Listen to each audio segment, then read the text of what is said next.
Licenciada Sonia, muy buenos días, compañeros. Mi nombre es Elizabeth Michica Álvarez. En esta oportunidad les voy a hablar acerca de la resonancia magnética.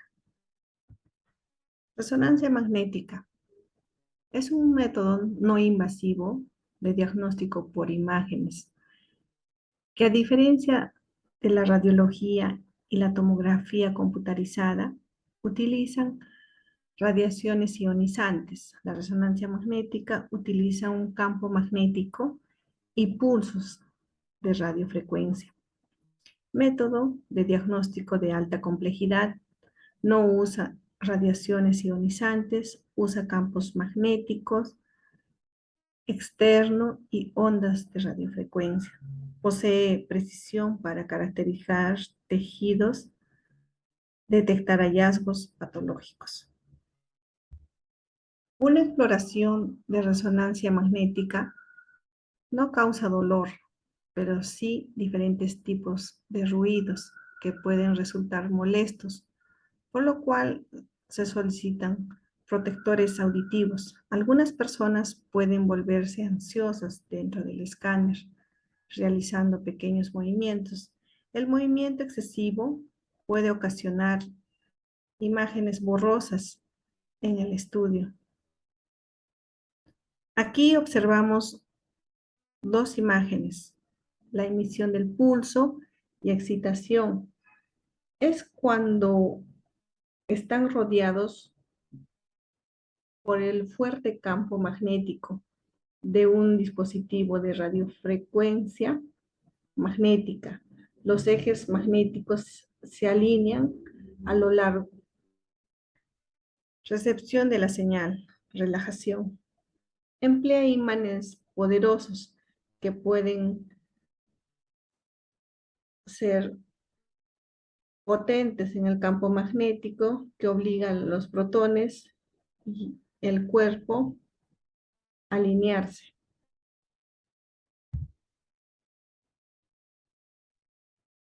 Imagen potenciada en T1 muestra en forma óptima la anatomía normal del tejido blando y la grasa. Por ejemplo, nos ayuda a confirmar una masa que contiene grasa. T2 muestra de manera óptima líquido y alteraciones como por ejemplo tumores, inflamación o traumatismo. Secuencia de pulso. Identifica la secuencia. Una secuencia es una combinación de pulso, de radiofrecuencia. El tiempo de repetición es el tiempo entre un pulso de radiofrecuencia y otro. El tiempo eco es el tiempo desde la aplicación del pulso de radiofrecuencia hasta el pico de señal que recibe la antena. La escala de Gris representa la intensidad de la señal. Hiperintenso. Coloración blanca, gris, clara. El brillo tiene más intensidad. Hipotenso. Su coloración es oscuro o negro. Isotenso. Su coloración es gris o intermedia. El aire es siempre muy negro en todas las secuencias y con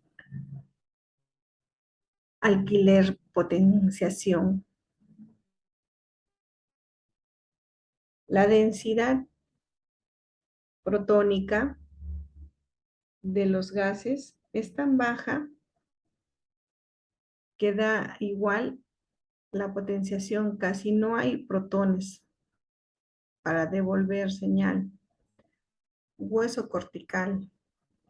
El calcio no emite ningún tipo de señal y no observa ningún tipo de energía. Puede existir excepciones. Secuencia spin potenciada en T1. La grasa de alta intensidad de señal siempre va a ser hiperintensa. El agua se ve de baja intensidad y va a ser hipotensa. Sustancia blanca del cerebro es rica en líquidos, se ve con mayor señal en relación con la sustancia gris. Estudios con contraste intravenoso. El caludonio aumenta la vascularización provocada al realce de las estructuras patológicas. Secuencia C potenciada en T2. La grasa siempre va a ser hipotensa, el líquido hipertenso. Inversión en la intensidad de señal sustancia blanca.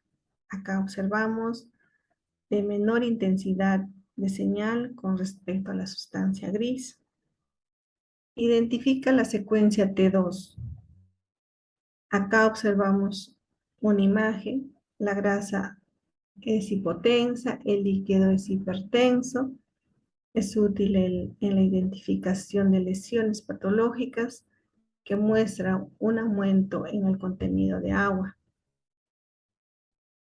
Inversión en la intensidad de señal de la sustancia blanca, de menor intensidad de la señal que la sustancia gris.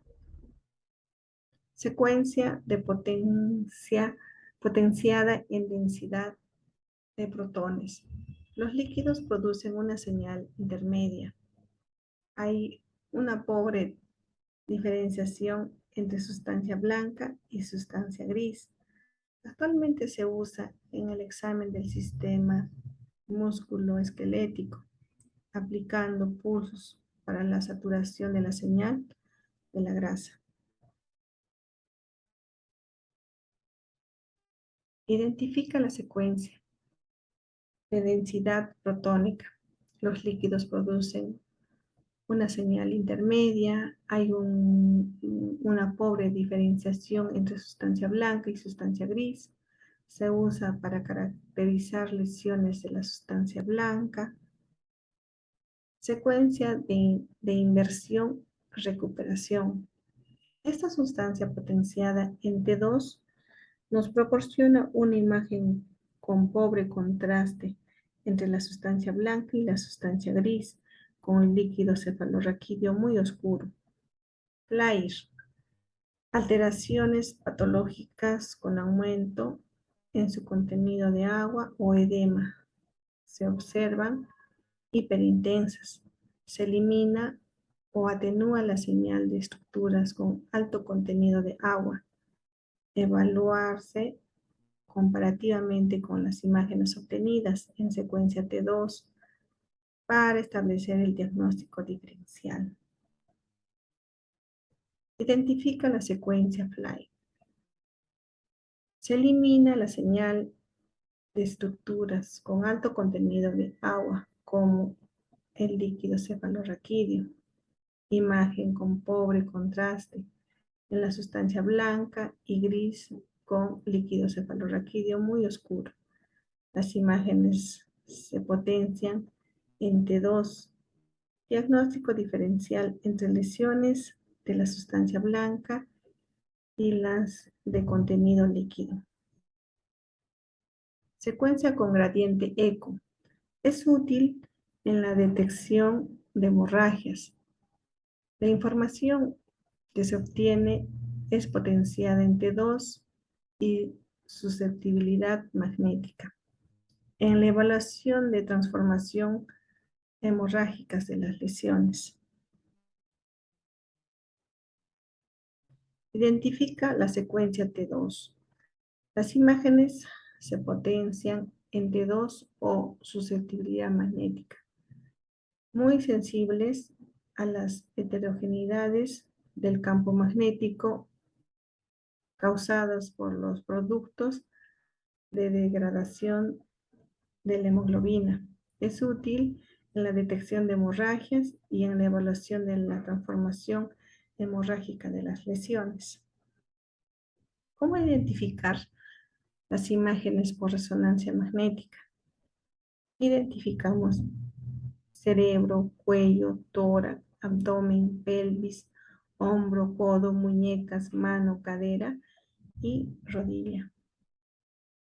Comprueba la anatomía normal, presencia y ausencia de órganos o estructuras, posición, situs, anomalías congénitas, desplazamientos. Número, en menos o en más tamaño, hipoplasia, hipertrofia, atrofia. Morfología, variantes de la anatomía, fusiones parciales o completas, integridad de las estructuras.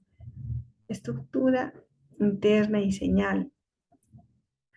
Ejemplo, relación corteza-médula renal. Simetría. El cuerpo humano posee similitud en las estructuras del lado derecho como el izquierdo. Cualquier diferencia indica patología. Modificación con el contraste. Debes tener presente que ciertas estructuras refuerzan en condiciones normales. Semiología de la radiología. ¿Dónde se localiza? Describe la región, el órgano y localización. ¿Qué aspectos tiene? La señal de la lesión en diferentes secuencias, la morfología de la lesión, el número de lesiones, el comportamiento con contraste. ¿Cuáles son las anomalías asociadas? Edema, aumento de volumen, atrofia, efecto de masa, esclerosis o lisis ósea. Plano del corte axilar, sagital y coronal. Plano sagital divide el cuerpo en dos mitades simétricas, izquierda o derecha. Plano frontal o coronal divide el cuerpo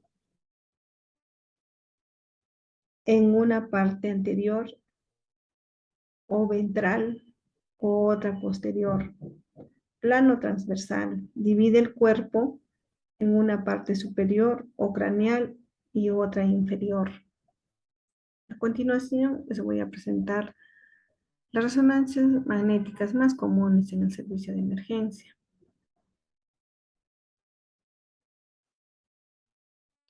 Resonancia magnética de cabeza. Se realiza en el caso de varios síntomas persistentes o que aparecen abruptamente. Pueden ayudar a diagnosticar condiciones tales como tumores cerebrales, anomalías del cerebro, anomalías vasculares de la cabeza, por ejemplo, aneurismas, enfermedades de los ojos y el oído interno, derrames cerebrales, pacientes con trauma. Esto puede ser en determinados pacientes, enfermedades de la glándula pituitaria. Resonancia magnética de la columna cervical. Es capaz de detectar una variedad de afecciones de la columna cervical y problemas con los tejidos blandos de la columna vertebral, como la médula espinal, los nervios y los discos. Este estudio se suele solicitar para evaluar lesiones de las 7 vértebras cervicales o de la médula espinal. Los médicos también solicitan una resonancia para lo siguiente, ¿no? Evaluar la anatomía de la columna vertical, ayudar a programar una cirugía de columna, monitorear los cambios en la columna después de una operación. La resonancia de la columna vertical puede utilizar o puede ser útil para evaluar problemas como el dolor, adormecimiento, cosquilleo o debilidad en los brazos, los hombros o la zona del cuello. Además, de ayudar a detectar algunas enfermedades crónicas del sistema nervioso. También puede ayudar a presentar tumores, hemorragias, hinchazón, infecciones o afecciones inflamatorias de las vértebras y los tejidos que lo rodean. Resonancia magnética del tórax. Nos ayuda a evaluar masas anormales, incluyendo el cáncer de pulmón u otros tejidos. Determinar el tamaño, la extensión, el grado de propagación del tumor y las estructuras adyacentes. Evaluar la anatomía y función del corazón, las estructuras que lo componen, válvulas, entre otros. Evaluar la perfusión miocárdica, flujo de sangre al corazón y el infarto del miocardio. Cicatrices en el músculo cardíaco debido a una obstrucción previa del flujo sanguíneo. Determinar la dinámica del flujo sanguíneo en los vasos y en las cámaras del corazón. Visualizar los ganglios linfáticos y vasos sanguíneos, incluyendo malformaciones vasculares y linfáticas del tórax. Evaluar trastornos de los huesos del tórax, vértebras, costillas y esternón y el tejido blando de la pared torácica. Evaluar la presencia de enfermedades pericárdica, saco delgado alrededor del corazón. Caracterizar lesiones mediastinas o pleurales observadas mediante otra modalidad de la toma de imágenes, tales como los rayos X, el tórax. Resonancia magnética del abdomen. Es una prueba con muchas aplicaciones. Gracias a ella podemos obtener imágenes muy detalladas del interior de la cavidad abdominal, incluyendo órganos. Con una resonancia magnética de abdomen se ven los siguientes órganos: el hígado, el páncreas, el vaso, vesícula biliar, estómago, intestinos, riñones y vías urinarias. Resonancia magnética de la región lumbar. La resonancia magnética permite detectar una variedad de afecciones en la columna lumbar, lo que incluye problemas con los huesos vertebrales, los tejidos blandos, como la médula espinal, los nervios y los discos. La columna lumbar puede resultar útil para evaluar síntomas como dolor en la parte inferior de la espalda, dolor en las piernas, adormecimiento, debilidad o cosquilleo, o problemas con el control del intestino o la vejiga. También puede ayudar a presentar tumores, hemorragias, hinchazón, anomalías estructurales del desarrollo, infecciones o afecciones inflamatorias de las vértebras o los tejidos que lo rodean. Resonancia magnética de la pelvis. Las estructuras dentro y cerca de la pelvis incluyen la vejiga, la próstata y otros órganos reproductores masculinos y femeninos, los ganglios linfáticos, el intestino delgado y el intestino grueso, y los huesos de la pelvis. Una resonancia magnética de pelvis puede usarse para ayudar a estratificar los cánceres cervicales, uterinos, vesical, rectal, prostático y testicular. Los riesgos en una resonancia magnética.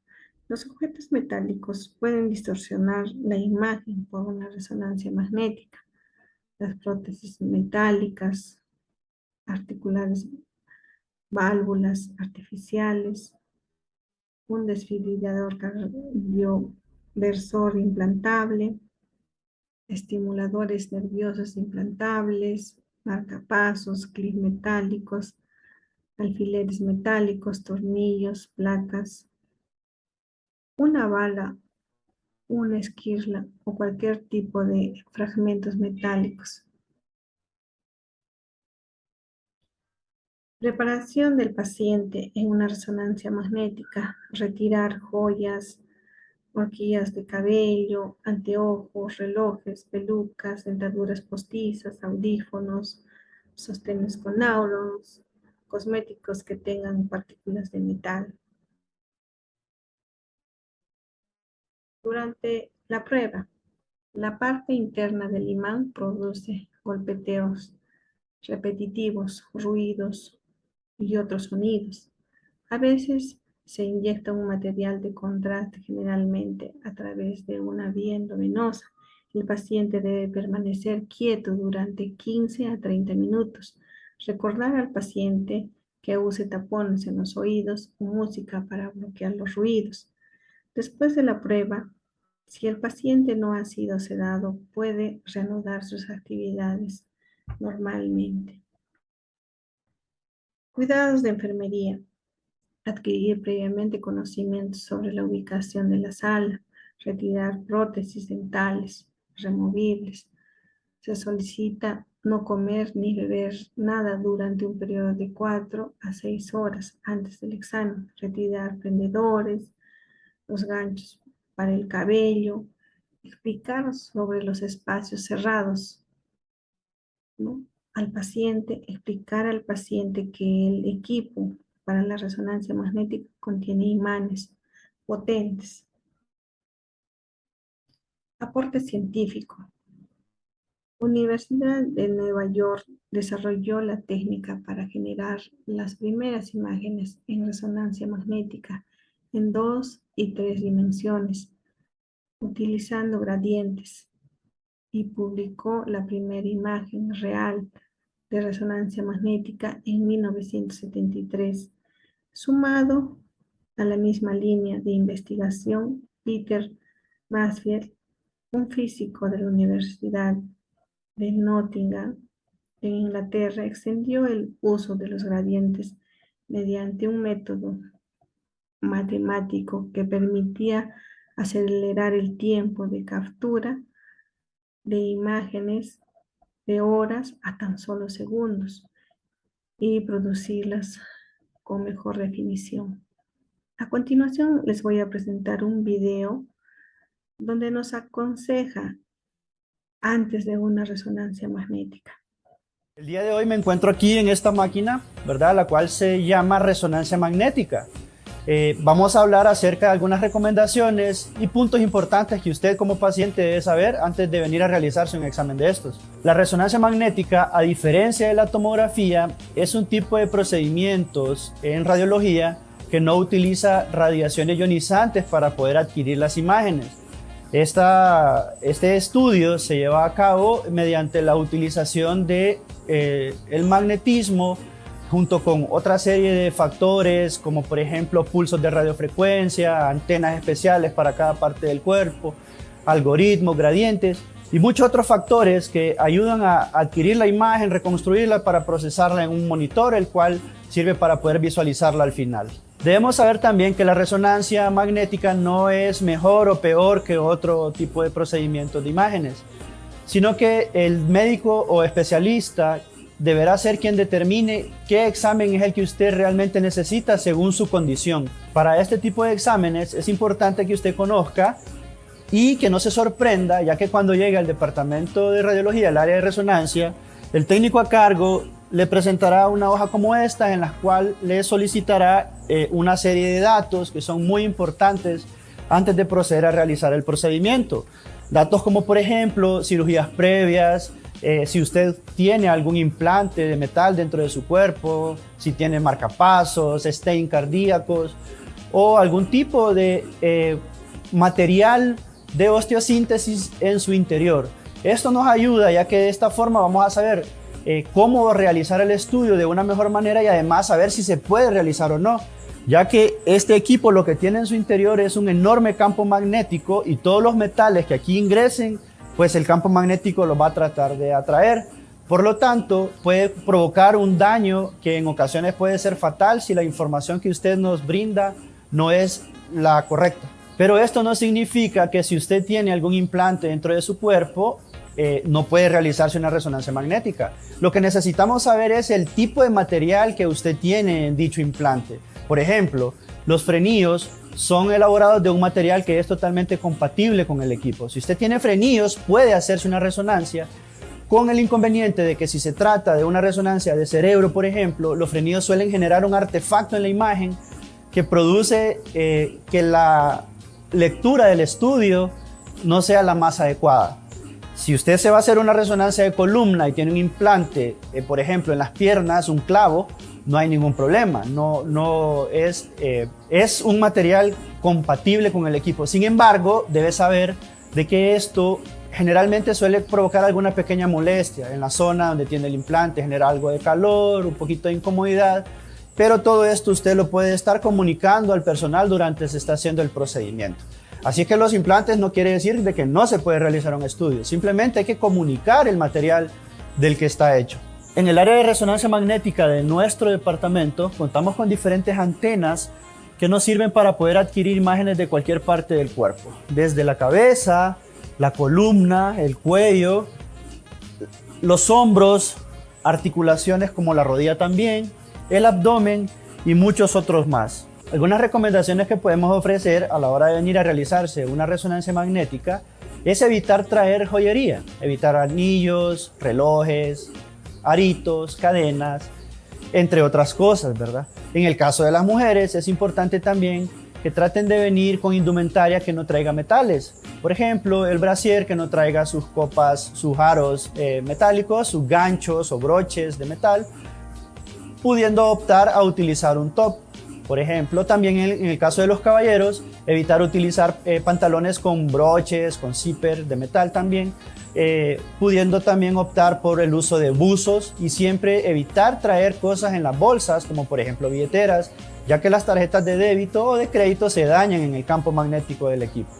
En el caso de los niños y adultos mayores o adultos con algunos inconvenientes especiales, como por ejemplo pacientes claustrofóbicos, es importante considerar el uso de anestesia para poder realizar el estudio, ya que los exámenes suelen ser un poco extensos y el paciente debe estar lo más quieto posible durante todo el procedimiento.